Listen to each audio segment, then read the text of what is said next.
Ayan, good morning, good morning. Ayan, kamusta po kayong lahat? Tayo po ay ililibot ko kayo dito sa aking inaalagaang farm. Kung napapansin nyo, napakagubat na.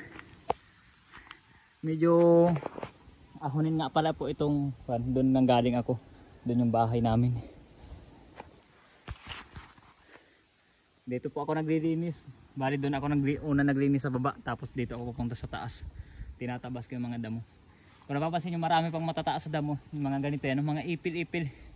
Tinitira ko po talaga yan para magamit ko sa tapahan, sa lutuan ng aking mga inaaning niyog, pagkokopra. Ayan o, marami na silang malalaki. Tapos may malalaking puno din po dito, tulad niya no. Ayan, katunayan na naiipit pa nga po yung mga niyog.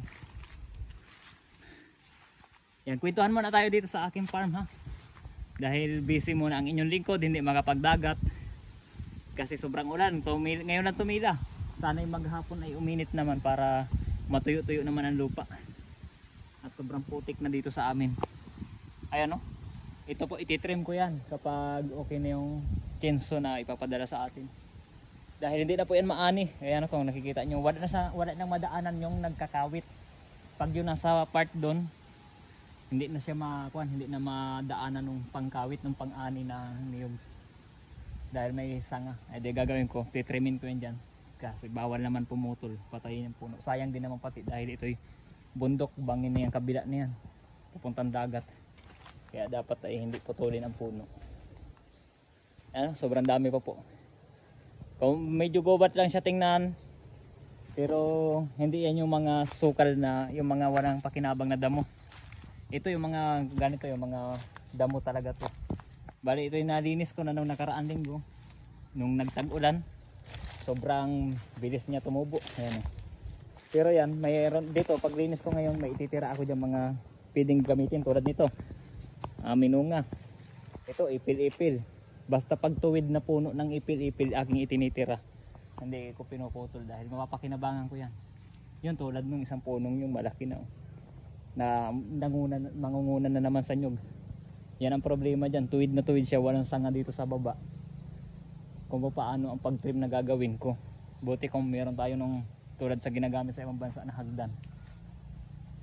Pwede naman tayo maggawa ng DIY na hagdan, yung kawayan. Pero napakadelikado, sobrang taas na. Sobrang taas. Kumbaga sa sobrang haba ng kawayan ay malambot na. Baka pwede tayo mahulog tulad nito. Ayan, nangunguna na sila sa niyog. Kaya yung mga niyog na kalapit, wala ng bunga, naepektuhan na sila. Tapos pag tinamaan yung mga niyog ng mga sanga ng kahoy, pag malakas ang hangin, doon sila namamatay. Dahil nakikibo yung kanilang ubod, yung pinakantalbos, napuputol. Ayan, dito pasyal po tayo dito sa taas. Bali mamaya tayo maglilinis. Bibisitahin ko lang yung mga muhon-muhon. At i-check namin. Yan, ito yung daan ng aking daan ito ng Paragos pag nagkukupra kami. Yan, yung kabila na yan, bangin na po yan, ibang lote na yan, hindi nandito sa nasasakupan ko. Yan, linis na. Malinis po dito. Meron lang pa ilang damo, yan tulad yan. Dito yung matagal-tagal akong hindi nakapaglinis dito. Ito naman, tatabasin ko lang yan. Mabilis lang talaga tumubo ang damo ngayong tag-ulan. Dito pwede pa sanang magtanim ng saging. Ang problema lang sobrang kandong na. Kung saan na hindi na nasisikatan ang mga halaman dito. At may puno ng niyog, may puno ng kahoy. Sobrang lalaki. Ito, mauuling natin to. Ito yung pinutol pa nung dating caretaker dito. Pwede pa yan mauling. Ayan. Salamat po sa panonood. Hanggang dito na po muna. Nag-update lang tayo dahil tayo walang upload. Medyo matatagal-tagalan. Hindi tayo makapagdagat. Hindi tayo makakapag-GoPro pa. Ngayon lang uminit. Ngayon lang tayo nakabuelo. Ayan, dito na lang po muna. Thank you sa panonood. God bless. Bye bye. Ingat po lahat.